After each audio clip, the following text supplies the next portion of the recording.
आज हमें क्या पढ़ना है? Thrust and pressure. थ्रस्ट और प्रेशर होता क्या है, इन दोनों में फर्क समझते हैं लोग।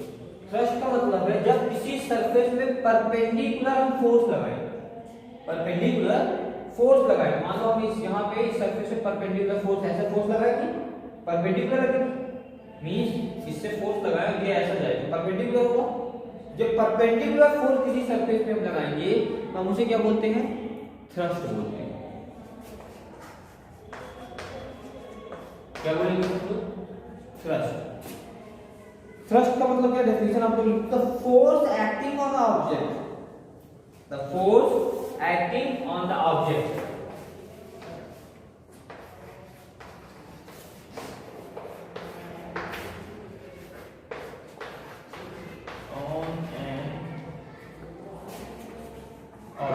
किसी ऑब्जेक्ट में फोर्स एक्ट कर रही हो या लग रही हो, किसी ऑब्जेक्ट में फोर्स लग रही हो, कैसे लग रही हो? एक्टिंग परपेंडिकुलर, एक्टिंग परपेंडिकुलर, या हम ऐसा बोले कि object is perpendicular to the surface, object is perpendicular to the surface. हम बोल रहे हैं कि force acting on an object, किसी ऑब्जेक्ट में फोर्स लग रही है, कैसे फोर्स लग रही है?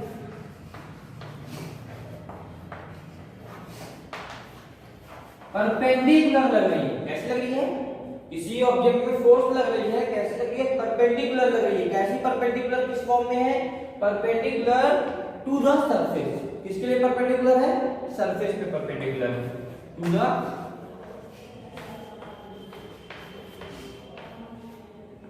सरफेस। मींस किसी ऑब्जेक्ट में हम परपेंडिकुलर फोर्स लगाते हैं सरफेस की तरफ तो हम क्या बोलते हैं कि वो थ्रस्ट है। क्या है? थ्रस्ट है। अब हम लोग प्रेशर की बात करें। प्रेशर क्या होता है? जब किसी एक एरिया में थ्रस्ट लगे, जब किसी एक एरिया में थ्रस्ट लगे तो हम क्या बोलते हैं? प्रेशर लगा। क्या बोलते हैं? प्रेशर। प्रेशर मतलब क्या? दबाव। प्रेशर मतलब क्या होता है? दबाव। अब ऐसा हम दबाएं तो प्रेशर लगा रहे हैं, सिंपल सा मतलब इसको ऐसा दबा रहे हैं तो प्रेशर लगा रहे हैं। चॉप को ऐसा दबा रहे हैं मतलब प्रेशर लगा रहे हैं। तो मतलब किसी चीज पे या किसी एरिया पे या थ्रस्ट पर यूनिट एरिया, हम ऐसा बोले थ्रस्ट पर यूनिट एरिया, किसी एक एरिया में लगने वाले थ्रस्ट को हम लोग क्या बोलते हैं? प्रेशर बोलते हैं। क्या बोलते हैं? प्रेशर बोलते हैं। तो डेफिनेशन लिख लो, the thrust on unit area is called pressure.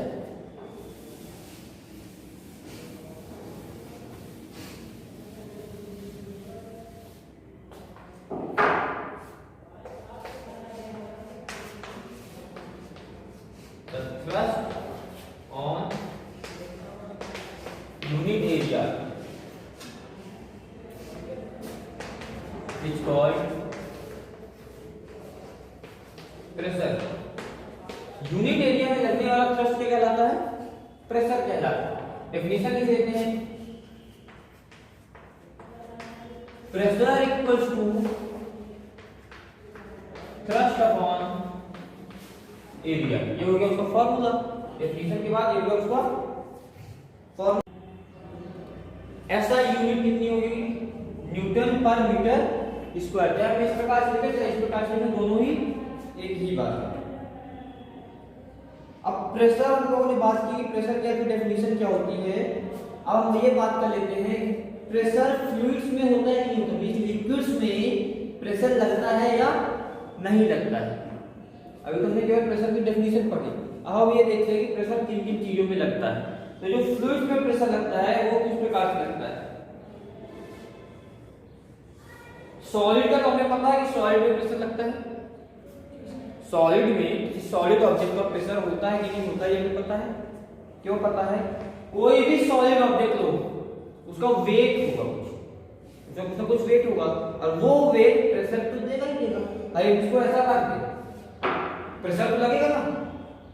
हमने ऐसा बोला कि हम एक पत्थर लाते हैं हैवी सा, पत्थर को ऐसा रख लेते हैं तो वो पत्थर क्या करेगा? प्रेशर तो लगाएगा, जिसके ऊपर भी रखोगे वहां पे प्रेशर लगाएगा। मींस सॉलिड ऑब्जेक्ट जो होते हैं वो अपने वेट के कारण प्रेशर एग्जर्ट करते हैं, क्योंकि उनका वेट होता है तो वो वेट प्रेशर क्रिएट कर देता है। लिक्विड्स क्या होते हैं? क्या लिक्विड में प्रेशर होता है या नहीं होता?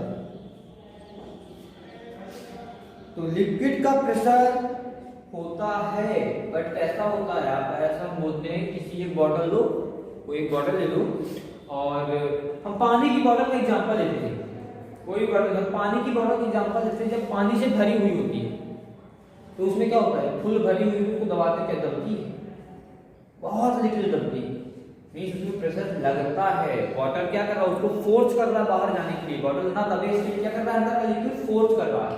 खाली कर दो, खाली करने के बाद उसको बढ़िया दबा दो, पूरी तरह से दब जाएगी, दबती है, और उसको दबा के हवा टैप उसका बंद कर दो तो क्या होता है, वो फूलती नहीं है, फिर वो नहीं फूलती है, उसके अंदर एयर है ही नहीं। जब एयर नहीं है तो उसको कोई भी प्रेशर नहीं दे रहा है बाहर जाने के लिए, बॉटल की जो वॉल्स है उसको प्रेशर नहीं लग रहा है बाहर जाने के लिए, लग रहा है, नहीं लग रहा है, इसका मतलब क्या है, उसमें भी प्रेशर लगता है, मींस लिक्विड भी अपना एक प्रेशर क्रिएट करता है। तो लिक्विड के बारे में हम लोग पढ़ते हैं तो बियोंसी पढ़ते हैं, क्या पढ़ते हैं, बियोंसी पढ़ते हैं। बियोंसी होता क्या है, the force due to the gravitational attraction, book में देखना आप लोग पेज नंबर 140 में। सबसे पहले हम लोग प्रेशर इन द लिक्विड को अंडरलाइन कर लेते हैं, तो बुक में आप लोग देखो पेज नंबर 139 से लास्ट लाइन देखना, फ्लूइड्स हैव वेट, अंडरलाइन करना इसको, fluids have weight and they also exert pressure on the base and the walls of the container। Fluids में भी क्या होता है, वेट होता है और वो भी प्रेशर एग्जर्ट करते हैं, वो भी प्रेशर एग्जर्ट करते हैं इन विच दे आर इनक्लोज्ड। इसके बाद हम लोग बात करते हैं इसकी बियोंसी फोर्स की। तो जो बियोंसी होता है वो क्या होता है, इसको अंडरलाइन कर लो, बियोंसी का मतलब होता क्या है, the force due to the gravitational attraction of the earth attached on the bottle in the downward direction, so the bottle is pulled downward but the water exerts an upward force on the bottle, thus the bottle is pushed upward। we have learned, अभी बियोंसी होता क्या है,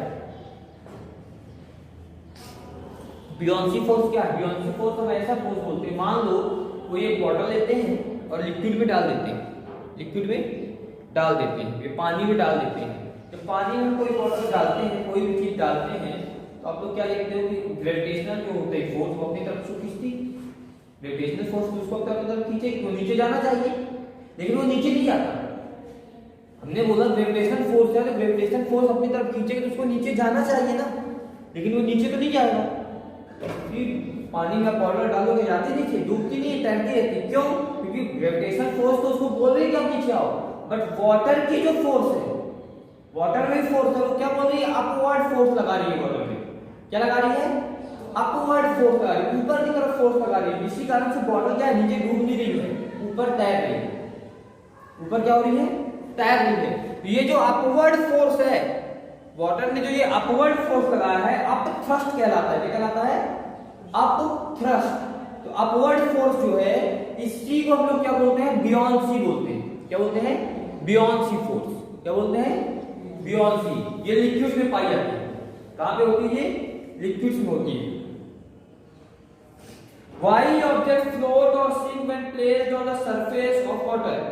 अब हम ये बात करते हैं कि कोई भी ऑब्जेक्ट फ्लोट क्यों करता है और सिंक क्यों करता है, कोई बता सकता है मुझे कि भैया फ्लोट क्यों करेगा और सिंक क्यों करेगा। कोई भी ऑब्जेक्ट फ्लोट तब करेगा जब अपवर्ड थ्रस्ट या बियोंसी फोर्स ज्यादा होगा, तो भाई कोई भी ऑब्जेक्ट फ्लोट करेगा। लेकिन जब ऑब्जेक्ट का वेट क्या होगा, ज्यादा हो जाएगा, ऑब्जेक्ट का वेट उस अपवर्ड फोर्स से, अपवर्ड थ्रस्ट से ज्यादा हो जाएगा, वो ऑब्जेक्ट क्या हो जाएगा, डूब जाएगा, वो ऑब्जेक्ट क्या होगा, डूब जाएगा। हम लोग बात करते हैं एक आयरन नेल लेते हैं और बड़ी से टप में उसको डालते हैं और हम बोलेंगे ये तैर रहा है, हम क्या बोलेंगे, ये तैर रहा है। तैर रहा है मतलब क्या है, जो आयरन नेल थी उसका जो वेट था, उस वेट से ज्यादा, वो वेट जितना फोर्स क्रिएट कर रहा है, जितना प्रेशर क्रिएट कर रहा है, उस प्रेशर से, उस फोर्स से ज्यादा जो वाटर की अपवर्ड थ्रस्ट था, अपवर्ड फोर्स था, वो ज्यादा था। ऊपर फेंकने वाली जो क्षमता थी, ऊपर की तरफ फोर्स लगाने वाली जो वाटर की क्षमता थी, ताकत थी, वो उसके वेट से ज्यादा है। जब वेट से ज्यादा तो उसको ऊपर फेंक देगी, उसको तैरने में मदद करेगी तो वो तैरेगा। लेकिन अगर उस अपवर्ड फोर्स से ज्यादा नेल का वेट हो जाए, उस आयरन नेल का वेट हो जाए, ज्यादा वजनी हो जाए, उससे ज्यादा हो जाए, तो क्या होगा? डूब जाएगा। तो क्या होगा? डूब जाएगा। तो ये आपको समझ में आया कि कोई भी ऑब्जेक्ट तैरता क्यों है और डूबता क्यों है? बात समझ में आई? इसके बाद हम लोग आर्किमिडीज प्रिंसिपल की बात कर लेते हैं। तो आर्किमिडीज प्रिंसिपल क्या है? ये एक साइंटिस्ट थे, आर्किमिडीज नाम के क्या थे? साइंटिस्ट थे। कहां के साइंटिस्ट थे? ग्रीक साइंटिस्ट थे, जिन्होंने आर्किमिडीज प्रिंसिपल की डिस्कवरी की या इन्वेंशन किया। तो आर्किमिडीज प्रिंसिपल का था क्या? आर्किमिडीज प्रिंसिपल लिख लेना आप सभी लोग, मैं बोल रहा हूं। When a body is immersed fully, when a body is immersed fully or partially in a fluid, or partially in a fluid, it experiences, partially in a fluid, it experiences an upward force, it experiences an upward force and that is equal to the weight, that is equal to the weight of the fluid displaced by it, is equal to the weight of the fluid displaced by it.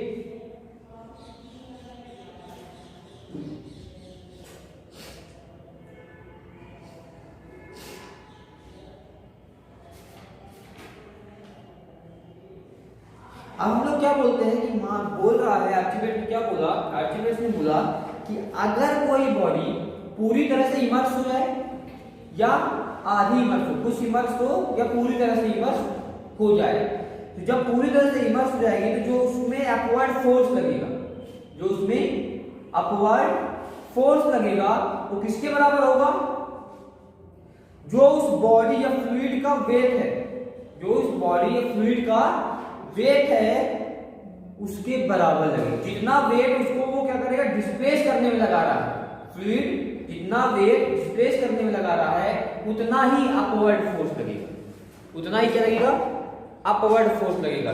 जब उतना ही upward force लगेगा तभी कोई भी चीज तैरेगी, लेकिन तैरेगी नहीं। हम बोलते हैं कि ये चौक है और ये जितना डिस्प्लेस करेगी, मतलब जितना डूबने की कोशिश करेगी उतना ही अपवर्ड फोर्स लग रहा होगा, तभी तो ये तैरेगी, डूबेगी नहीं, वाटर के सरफेस पे रहेगी। अगर ज्यादा लग जाएगा क्या करेगा? फेंक देगी, ज्यादा लग जाएगा इसको ऊपर की तरफ उछाल देगी। लहरें क्या होती है? देखा ना समुद्र की लहरें, भाई जो राइडर्स होते हैं, जो बोट राइड करते हैं, आपने देखा है जब लहरें बहुत तेज होती है क्या करती हैं? उल्टा पलटा देती है, उसको प्रेशर देती है। ज्यादा प्रेशर हो गया वो फेंक दिया ऊपर की तरफ, तो ज्यादा प्रेशर होगा तो भी दिक्कत है। मींस जितना डिस्पर्स हो रही है, जितना डिस्प्लेस कर रहा है ये वाटर फ्लूइड को, उतना ही फ्लूइड इसमें क्या लगाएगी? अपवर्ड फोर्स लगाएगी, उतना ही क्या लगाएगी? ऊपर की तरफ फोर्स, अपवर्ड फोर्स लगाएगी। बात समझ में आई? ये था आर्किमिडीज प्रिंसिपल। जो शिप्स वगैरह आप लोगों ने, शिप्स हैं, बोट हैं, ये सब किसके प्रिंसिपल पे चलती हैं? आर्किमिडीज प्रिंसिपल पे बनाई जाती है। किस पे बनाई जाती है? आर्किमिडीज के प्रिंसिपल पे बनाई जाती है। अब हम लोग बात कर लेते हैं, एक और वर्ड है relative density. Relative density, relative density में क्या होता है? डेंसिटी ऑफ वाटर सबको पता है। अब किसी भी ऑब्जेक्ट की हमको डेंसिटी निकालना है, तो डेंसिटी ऑफ वाटर क्या है सबको पता है। तो डेंसिटी ऑफ वाटर के रिस्पेक्ट में उसका कंपैरिजन करना है। किसी भी ऑब्जेक्ट के डेंसिटी का वाटर के डेंसिटी के साथ कंपैरिजन कर दो तो रिलेटिव डेंसिटी का पता चल जाता है।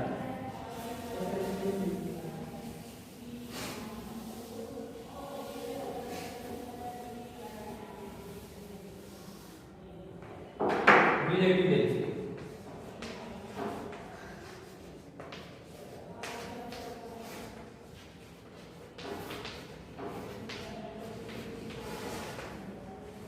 क्या होगा? रिलेटिव डेंसिटी, रिलेटिव डेंसिटी का मतलब होता है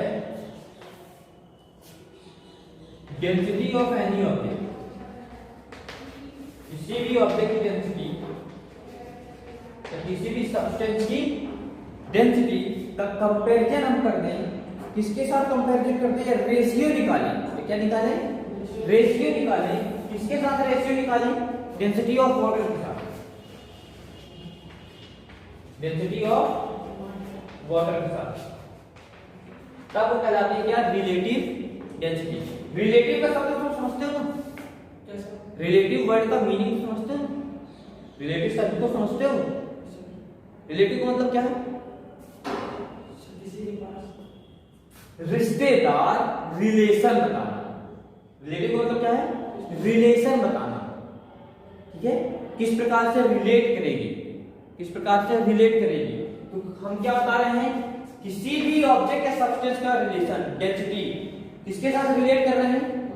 वाटर के साथ रिलेट कर रहे हैं, इसलिए इसको क्या कहते हैं? Relative density. बात समझ में आई? ये चैप्टर आपका यहां से फिनिश। ठीक है, इजी चैप्टर है, समझ में भी आया होगा, ज्यादा कुछ नहीं है, मैथमेटिकल है, बहुत ज्यादा इसमें थ्योरेटिकल नहीं है, मैथमेटिकल है। तो आपको याद नहीं करना है, इसको सॉल्व करना है। 3-4 बार लगाओ, 5 बार लगाओ, इसको सॉल्व करो, अपने आप बनने लगेगा। बात समझ में आई? Okay, thank you.